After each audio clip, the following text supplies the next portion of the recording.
Bonjour les excellents, dans cette vidéo, exercice niveau terminal en NSI, et on va traiter le sujet 0B 2023, exercice 2. Allez, c'est parti.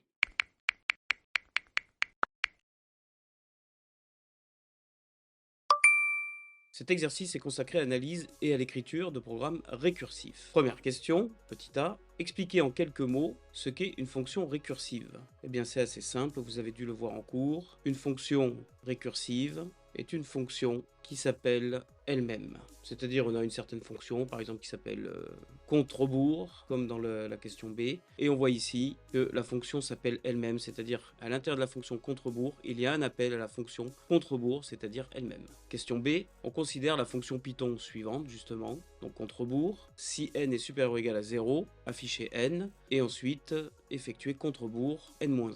L'appel contre-bourg 3 affiche successivement les nombres 3, 2, 1 et 0. Expliquez pourquoi ce programme s'arrête après l'affichage du nombre 0. Alors, déjà moi comme j'aime bien tester, nous voilà dans PyCharm et on va tester donc ce que ça donne quand on appelle la fonction. Donc ici j'ai recopié la fonction telle qu'elle était dans l'énoncé et j'appelle contre-bourg 3. Allez, on exécute pour voir ce que ça donne. Voilà, et à l'exécution on voit donc effectivement que 3, 2, 1, 0 et ensuite ça s'arrête. Alors revenons dans le tableau, expliquez pourquoi le programme s'arrête après l'affichage du nombre 0. En fait, à chaque appel récursif, on appelle donc la fonction contre-bourg elle-même, mais appliquée avec n-1. À chaque appel récursif, l'argument donné à la fonction est diminué de une unité. Donc, on finit tôt ou tard par appeler la fonction contre-bourg de -1, ce qui cause l'arrêt, tout simplement, de la récursivité, car la condition du if, qui est ici à la ligne 3, n'est plus respectée. Donc la condition du if n'est plus respectée, on ne rentre plus dans le if, et donc la récursivité s'arrête. C'est ce qu'on appelle une condition d'arrêt. On va pouvoir passer à la question suivante. Question 2. En mathématiques, la factorielle d'un entier naturel n est le produit des nombres entiers strictement positifs inférieurs ou égaux à n. Par convention, la factorielle de 0 est 1. Par exemple, factorielle 1 est 1, la factorielle de 2 est 2 fois 1, 2. Pour 3, 3 fois 2 fois 1 fait 6, etc. Pour 4, 4, 3, 2, 1. En multiplié, ça donne 24. Recopiez et complétez sur votre copie le programme donné ci-dessous afin que la fonction récursive fact renvoie la factorielle d'un entier passé en paramètre de cette fonction. Exemple, fact de 4 renvoie 24. Donc on a ici notre fonction à compléter, et donc on va passer dans PyCharm. Nous voici dans PyCharm, donc j'ai recopié la fonction telle qu'elle était donnée dans l'énoncé, et on doit compléter les returns. Alors qu'est-ce qu'on voit? On voit que quand on rentre dans la fonction, on a une condition qui est si n est égal à 0. Alors si n est égal à 0, qu'est-ce qu'on va bien pouvoir retourner? Eh bien si n est égal à 0, tout simplement, comme c'était indiqué dans l'énoncé, par convention, factoriel de 0 c'est 1. Donc dans ce cas-là, si on appelle fact de 0, donc si n est égal à 0, on va renvoyer 1, tout simplement. Sinon, eh bien sinon qu'est-ce qu'on va faire? Si n n'est pas égal à 0, donc on doit faire un appel récursif. Donc quelque part, il y aura fact de quelque chose. Et en fait, comme c'était expliqué dans l'énoncé, par exemple, factoriel de 3 c'est 3 fois 2 fois 1. Factoriel de 4 c'est 4 fois 3 fois 2 fois 1. Donc en fait, factoriel de 4 c'est 4 fois factoriel de 3. Revenons dans le tableau quelques instants pour bien vous expliquer ça. Donc factoriel d'un certain nombre n, comme c'était expliqué dans l'énoncé, on part de n, on multiplie par n-1, on multiplie par n-2, etc., etc., jusqu'à temps qu'on descende jusqu'à x3, x2, x1. Donc en fait, qu'est-ce qu'on voit ici? On voit que là, on commence à n-1 et descend jusqu'à 1. Donc ici, on a n-1 factoriel. Donc mathématiquement, on a une formule très intéressante qui nous dit que n factoriel, c'est n fois n-1 factoriel.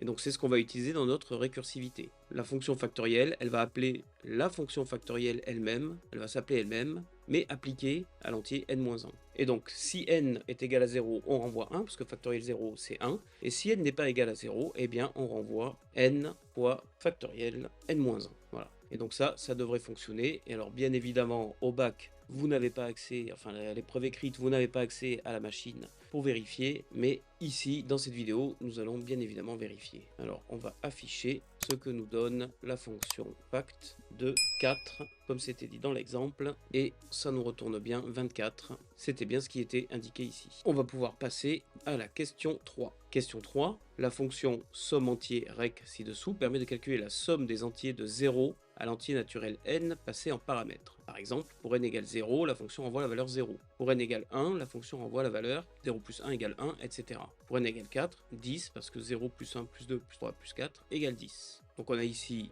la fonction somme entier rec appliquée à n. Si n est égal à 0, return 0. Sinon, afficher n, donc pour vérification. Et enfin, return n plus somme entier rec n-1. L'instruction print n à la ligne 7 dans le code précédent a été insérée afin de mettre en évidence le mécanisme en œuvre au niveau des appels récursifs. Écrire ce qui sera affiché dans la console après l'exécution de la ligne suivante, somme entier rec appliquée à 3. Alors on va d'abord le faire dans le tableau et ensuite on ira vérifier dans PyCharm.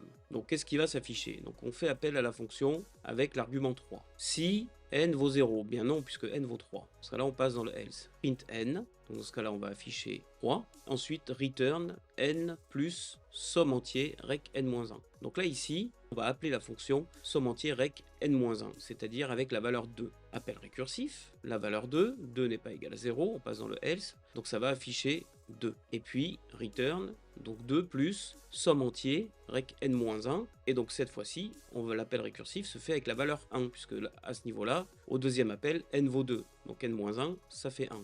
Un appel récursif avec la valeur 1. Est-ce que 1 est égal à 0? Non. On repasse encore dans le else, print n, donc on va afficher la valeur 1. Nouvel appel récursif ici au niveau du return, donc 1 plus somme entier rec n-1, c'est-à-dire 1-1, 0. Appel récursif avec la valeur 0. Si n est égal à 0, ah oui, cette fois-ci oui, return 0, mais on n'affiche rien. Et donc voilà l'affichage de la console quand on exécute somme entier rec 3. Alors on peut aller vérifier ça dans PyCharm. Donc voilà la fonction que j'ai mise dans PyCharm et nous allons tout de suite exécuter pour voir ce que ça donne. Et on constate bien que l'affichage nous donne 3, 2, 1. Revenons dans le tableau. Quelle valeur sera alors affectée à la variable res? Alors ici on a mis res égale somme entier rec 3 et donc le résultat par contre ce sera la somme des entiers et donc le résultat sera 3 plus 2 5 plus 1 6. Donc res aura la valeur 6. On peut vérifier ça dans PyCharm. Donc de la même façon on va écrire res égale et ensuite un petit print